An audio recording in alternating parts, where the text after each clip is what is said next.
जय हिंद दोस्तों, स्वागत है आज की एक नई वीडियो में। दोस्तों, यदि आपके यहाँ भी रश्मिरथी खंड काव्य आता है तो आज की वीडियो आपके लिए सबसे ज़्यादा इम्पॉर्टेंट होने वाली है, क्योंकि इस वीडियो में पूरा रश्मिरथी खंड काव्य आपको बहुत ही अच्छे से समझाने वाला हूँ और इससे बोर्ड एग्जाम में कैसे प्रश्न आते हैं वो सारी चीज़ आज की इस वीडियो में आपको बताने वाला हूँ। यानी अगर आज की इस वीडियो को आप देख लेते हैं तो 5 अंक आपको बोर्ड एग्जाम में लाने से कोई नहीं रोक सकता। 5 अंक आपके ये 100% कन्फर्म हो जाने वाले हैं। तो दोस्तों, वीडियो को अंतिम तक देखते रहिएगा और एक एक चीज़ मैं बहुत ही अच्छे से बताऊंगा। बहुत ही सिंपल लैंग्वेज में, कहीं से ये कॉपी किया हुआ नहीं है, अपने से बनाया हुआ है दोस्तों। बहुत ही सरल तरीके से मैं आपको समझाऊंगा। तो चलिए दोस्तों, आज की शानदार वीडियो की शुरुआत करते हैं और रश्मिरथी खंड काव्य को समझते हैं। देखिए, सबसे पहले दोस्तों बात करें रश्मिरथी खंड काव्य से कैसे प्रश्न आते हैं। जैसे रश्मिरथी खंड काव्य से आता है प्रश्न दोस्तों 2 टाइप का।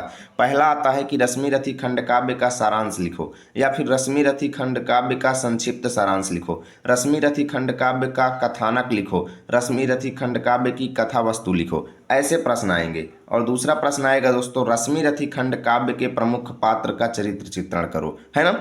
तो दोनों हम आज की इस वीडियो में आपको बताएंगे कैसे किसका आंसर आपको लिखना है। देखिए दोस्तों, 5 अंक का आएगा, 2 प्रश्न रहेंगे, लेकिन करना एक ही रहेगा, ठीक है ना। चलिए, तो सबसे पहले हम देखते हैं रश्मिरथी खंड काव्य का सारांश कैसे लिखेंगे। ठीक है, रश्मिरथी खंड काव्य दानवीर कर्ण के जीवन से संबंधित है।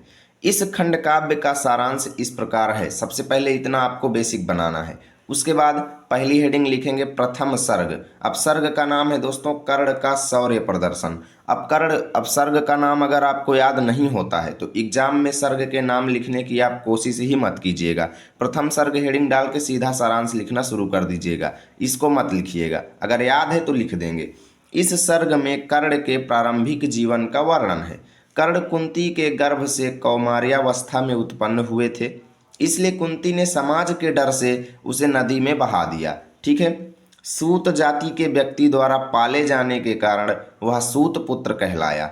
एक बार द्रोणाचार्य ने शस्त्र कौशल प्रतियोगिता का आयोजन किया, जिसमें कर्ण भी सभा में पहुंच गया। अब देखिए, जितने लोग महाभारत देखे होंगे उनको तो ये बहुत ही अच्छे से समझ में आ रहा होगा।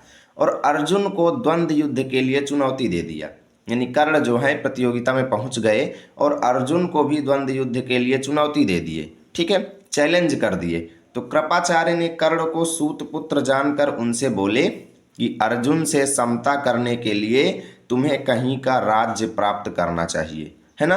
अगर तुम कहीं के राजा बन गए तभी तुम अर्जुन से समता प्राप्त कर सकते हो, अर्जुन से तुम प्रतियोगिता चैलेंज कंपटीशन कर सकते हो, अन्यथा तुम इस योग्य नहीं हो, है ना। तभी दुर्योधन ने उसे अंग देश का राजा बना दिया। किसको? कर्ण को। कर्ण को दुर्योधन ने अंग देश का राजा बना दिया, जिससे कर्ण प्रसन्न होकर दुर्योधन का परम मित्र बन गया।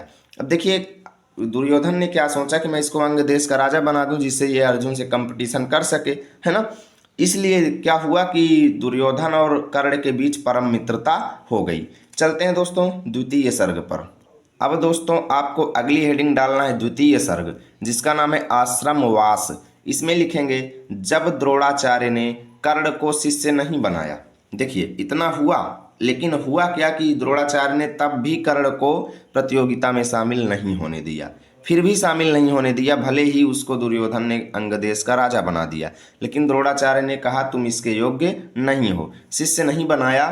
तो कर्ण क्या किए, परशुराम के आश्रम में धनुर्विद्या सीखने के लिए जाने लगा, है ना। वो नीच जाति के शिष्यों को शिक्षा नहीं देते थे। परशुराम क्या करते थे, कहते थे मैं केवल ब्राह्मणों को शिक्षा दूंगा, नीच जाति के व्यक्तियों को नहीं दूंगा। परंतु कर्ण के कवच और कुंडल देखकर उन्होंने उसे ब्राह्मण कुमार समझ लिया और शिष्य बना लिया। ठीक है, उसको अपना शिष्य बना लिया और शिक्षा देने लगे। कुछ दिन बाद वो जान लेते हैं कि कर्ण सूत पुत्र है, जिससे क्रोधित होकर उन्होंने कर्ण को शाप दे दिया और कहा मैंने तुझे जो भी विद्या सिखलाई है। यानी कि जब वो जान गए कि कर्ण सूत पुत्र है और ये आकर के ब्राह्मणों के बीच में शिक्षा प्राप्त कर रहा है, तो उनको बहुत गुस्सा लगी और उन्होंने उसको श्राप दे दिया, मैंने तुझे जो भी विद्या सिखलाई है तू अंत समय में उसे भूल जाएगा। इतना उन्होंने श्राप दे दिया। ठीक है, उसके बाद अब आपको तृतीय सर्ग हेडिंग डालना है, जिसका नाम है कृष्ण संदेश। कृष्ण संदेश मतलब भगवान श्री कृष्ण का संधि प्रस्ताव, है ना। इसमें देखिए, कौरवों से दूत में हारने के कारण पांडवों को 11 वर्ष का वनवास तथा 1 साल का अज्ञातवास भोगना पड़ा था, क्योंकि वो दूत में हार गए थे, है ना। दूत माने जुआ होता है दोस्तों, जुआ जुआ, ठीक है ना। और इससे हुआ क्या कि 13 वर्ष बिताने के बाद पांडव इंद्रप्रस्थ लौट आते हैं। तभी श्री कृष्ण पांडवों की ओर से दुर्योधन, कर्ण तथा अन्य कौरवों के लिए संधि प्रस्ताव लाते हैं, परंतु कोई भी उनकी बात नहीं मानता है और युद्ध करने की बात करते हैं। कोई भी श्री कृष्ण के संधि प्रस्ताव को स्वीकार नहीं करता है और हर बार बस युद्ध की ही बात करते हैं। अब दोस्तों आपको अगली हेडिंग डालना है चतुर्थ सर्ग, जिसका नाम रहेगा कर्ण का महादान। इसमें लिखेंगे, इस सर्ग में कर्ण की दान वीरता का वर्णन है। जब तक कर्ण के पास कवच और कुंडल रहता था तब तक उसे कोई मार नहीं सकता था, इसलिए इंद्र ने ब्राह्मण का वेश बदलकर कर्ण से कवच और कुंडल मांग लिया तथा उसने इंद्र को कवच और कुंडल दे दिया, ठीक है ना। इंद्र जब मांग लिए उससे तो उसने कवच और कुंडल दे दिया, जिससे प्रसन्न होकर इंद्र ने कर्ण को अमोघ शक्ति दिया। अब आपको पंचम सर्ग हेडिंग डालना है, जिसका नाम है माता की विनती। इसमें लिखेंगे, इस सर्ग में कुंती कर्ण को समझाने जाती हैं और उन्हें उनका पूरा अस्तित्व बताती हैं, यानी उनकी हिस्ट्री बताती हैं कि तुम मेरे ही पुत्र हो, मैंने तुमको त्याग दिया था बचपन में, तुम मेरी बात मानो, युद्ध मत करो, ये है वो है ना। कर्ण को समझाती हैं। कुंती ने कर्ण को पांडवों का साथ देने के लिए कहा, परंतु कर्ण ने इनकार कर दिया और कहा कि मैं अर्जुन को छोड़कर तुम्हारे किसी भी पुत्र को हानि नहीं पहुंचाऊंगा।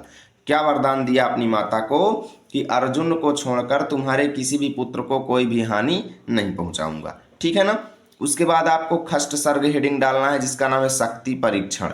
शक्ति परीक्षण हेडिंग डालेंगे और लिखेंगे, कर्ण अर्जुन को युद्ध के लिए ललकारता है। कर्ण अर्जुन को युद्ध के लिए ललकारता है, परंतु श्री कृष्ण ने अर्जुन को बचाने के लिए भीमपुत्र घटोत्कच को युद्ध भूमि में उतार दिया। घटोत्कच ने प्रलय मचा दिया, जिससे कर्ण को इंद्र द्वारा प्रदान की गई अमोघ शक्ति का प्रयोग घटोत्कच पर करना पड़ा, जिससे कर्ण के पास अर्जुन को मारने के लिए कोई भी अच्छा अस्त्र नहीं बचा था, ठीक है दोस्तों। अब आपको सप्तम सर्ग हेडिंग डालना है, जिसका नाम लिखना है कर्ण का बलिदान। अब इसमें लिखेंगे, इस सर्ग में कर्ण और अर्जुन के युद्ध का वर्णन है। कर्ण और अर्जुन के युद्ध में कर्ण के रथ का पहिया फंस गया तथा वह सारी विद्या भूल गया। सारी विद्या भूल गया दोस्तों, क्योंकि उसको श्राप मिला था। इसलिए अंत में हुआ क्या कि अर्जुन ने कर्ण पर प्रहार कर दिया और वह मारा गया।